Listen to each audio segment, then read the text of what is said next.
What if, in a single moment, every loan on earth disappeared? Your mortgage, gone. Your student debt, erased. Every credit card balance, every national debt, vanished. A wave of pure freedom washes over the globe. But before you can celebrate, the system that held that debt implodes. Banks holding now worthless assets collapse overnight. Your savings, your retirement funds, they disappear into the digital void. The world that follows is one of stagnation. Without loans, businesses can't expand. Innovation grinds to a halt. Governments, unable to issue bonds, can't fund new roads or hospitals. The dream of buying a home becomes a multi-decade quest of saving every last penny. We'd be forced to reinvent finance from scratch. Perhaps decentralized networks or tight-knit community co-ops would fill the void. But the complex engine of global growth, built on the promise of future payment, would fall silent. The hard truth is, the very chains of debt are also the scaffolding that holds our modern world together. What if, in one moment, every loan disappeared? It's not an attack, it's a message. On the screens of banks, governments, and every financial platform, the same words appear in clean, simple text. All outstanding debt has been reset to zero. Interest systems permanently disabled. At first, it's dismissed as a glitch, a hack, a bizarre system-wide error. News anchors scramble for information, their voices laced with confusion. But then confirmations begin to trickle in. From central banks, from world leaders. It's not a glitch, it's real. The reaction is electric. It starts not as a roar, but as a million small private moments of disbelief. A single mother in Ohio, who for 12 years has been drowning in medical and credit card loans, slides to her kitchen floor. She's crying, but she's also laughing, a raw, incredulous sound that fills the small room. On a balcony in Seoul, college graduates who saw their futures mortgaged before they even began start to scream, their voices joining a chorus rising from the city. Entire online communities, forums dedicated to debt anxiety, explode in a supernova of celebration. For the first time in modern history, billions of people feel the exact same emotion at the exact same moment. Relief. A collective exhale that shifts the very atmosphere of the planet.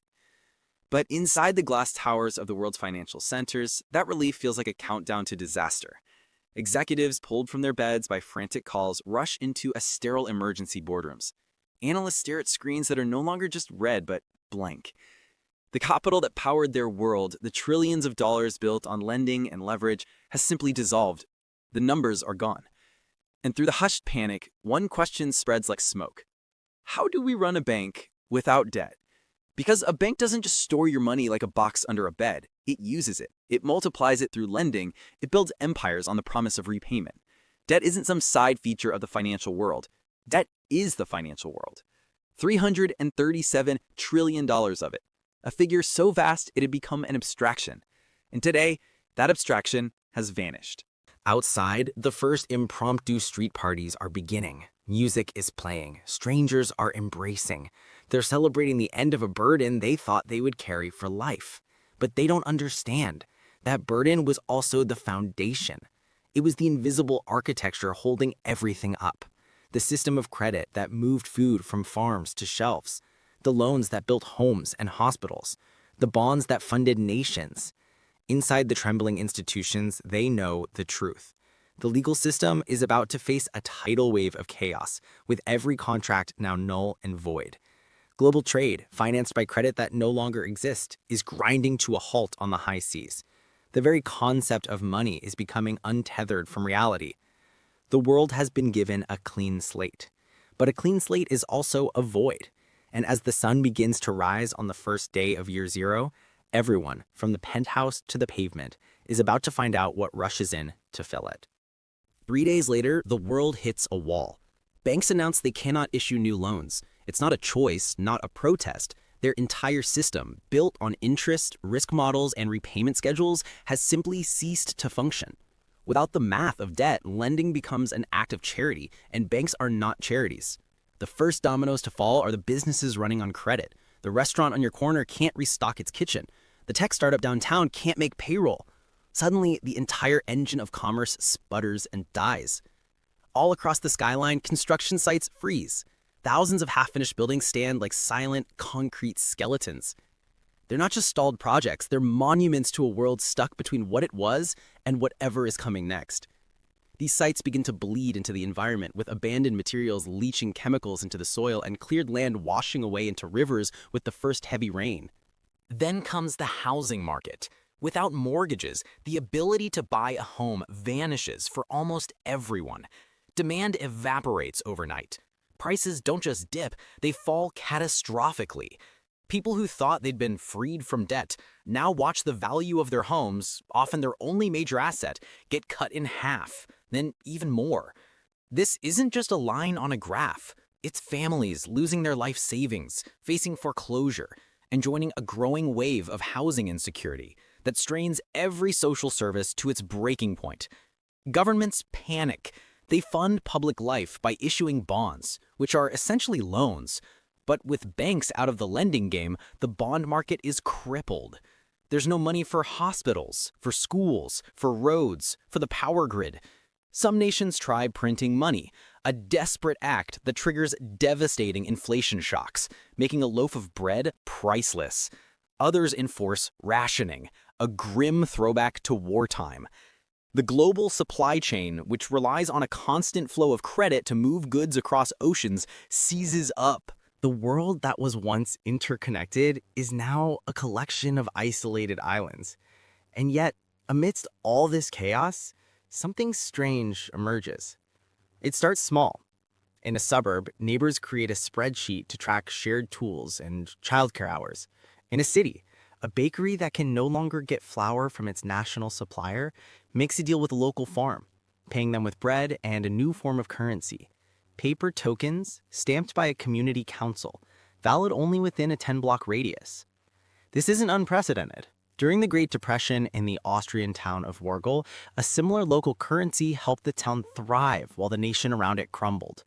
In Argentina's 2001 crisis, millions of people used community-run barter networks and currencies called créditos to survive. Now, these old ideas are reappearing, supercharged with modern technology. Digital tokens are exchanged on phones, and local resource-sharing networks are organized through apps. People begin to cooperate, not out of some grand ideology, but out of necessity. And as they build these new, smaller, more resilient systems, a question begins to bubble up. Whispered at first, then spoken aloud in community meetings and at shared dinner tables. If the old system, the one we were told was the bedrock of civilization, broke this completely, this quickly, was it ever really stable to begin with? Weeks bleed into months. In the quiet aftermath of the old system, a new improvised economy begins to form. It's not a grand global plan or a national directive. It's local, born from necessity. Communities experiment with public lending pools funded by neighbors, operating completely interest-free. Loans aren't approved based on maximizing profit, but on social responsibility, on essential need. A baker needing a new oven, a family needing to repair their roof. Some nations try creating currencies backed not by promises, but by tangible units of energy. Others revive the gold standard, seeking stability in the earth itself. A few adopt public credit systems built on transparent blockchain ledgers. The architecture of the global financial machine is being dismantled, piece by piece, and replaced by something smaller, more human scale. But an unforeseen side effect begins to ripple through this new world. A strange silence. Innovation slows to a crawl. It's a subtle change at first, then impossible to ignore. Because when you trace the history of human progress, nearly every major leap, the railways that conquered distance, the planes that conquered the skies, the vaccines that conquered disease, the satellites that gave us a God's eye view of our own planet, they all shared a common fuel. They were built by people borrowing from the future, taking a profound risk, betting it all on something that didn't exist yet. With no venture capitalist to fund a crazy idea and no scalable financing for a project that might take a decade to pay off, dreams begin to shrink to fit the available resources. Startups simply vanish from the landscape. Scientific research, once a sprint toward the next discovery, now stalls into a slow march of maintenance. Humanity stops leaping and learns to simply maintain. And yet, at the exact same time, A different story is unfolding. The vast, seemingly permanent chasms of social inequality begin to narrow. Without the exponential power of compound interest, wealth accumulation slows dramatically. The rich still get richer, but not at a pace that leaves everyone else behind. And more profoundly, without the crushing weight of debt traps, people feel a psychological burden lift. The anxiety of a student loan that will follow you for life, the fear of missing a mortgage payment, that constant, low-level hum of financial dread begins to fade. Without the relentless corporate and societal pressure to chase endless growth, some communities find a kind of peace they have never known, a collective exhale, decades in the making. So this is the world we inherit, a world of profound contradiction. By all the old measures of GDP and progress, it is undoubtedly poorer.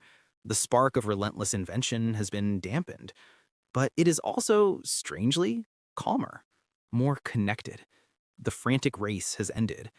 And in that quiet, a question begins to spread, passed from person to person, from community to community. It's the single most important question of their time. Did we lose something essential to our nature, that unquenchable fire to build and discover? Or did we finally escape something toxic, a machine that was consuming our souls for the sake of progress? The answer hangs in the air, unanswered. So what does a world without loans and interests truly look like? Right now, with global public debt set to exceed 100% of the world's entire economic output, the idea sounds like pure liberation. Imagine it. No more student loans, no mortgages, no soul-crushing credit card bills. A world free from the anxiety that follows millions of us every single day.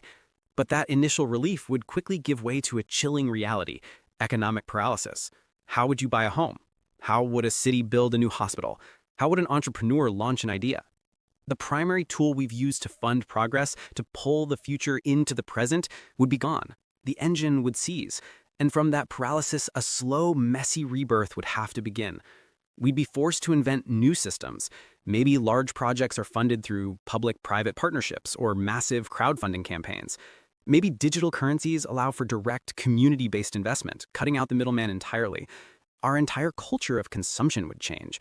Instead of instant gratification fueled by credit, we'd live in a world of deliberate saving and patient planning.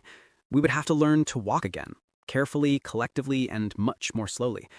Because debt wasn't just a burden on humanity, it was a bridge between our present and our future. A dangerous, often rickety bridge, yes, but one that helped us build the world we live in. And that leads us to the final question. If you could redesign the global economy from scratch, would you choose that quiet, slower world without debt? Or would you try to build a better, fairer version of the world we already have? Your answer might reveal more about the future than you think. What do you think about this? Share your thoughts in the comments. I'd love to hear your opinion. If you enjoyed the video, give it a like and subscribe so you don't miss the next What If.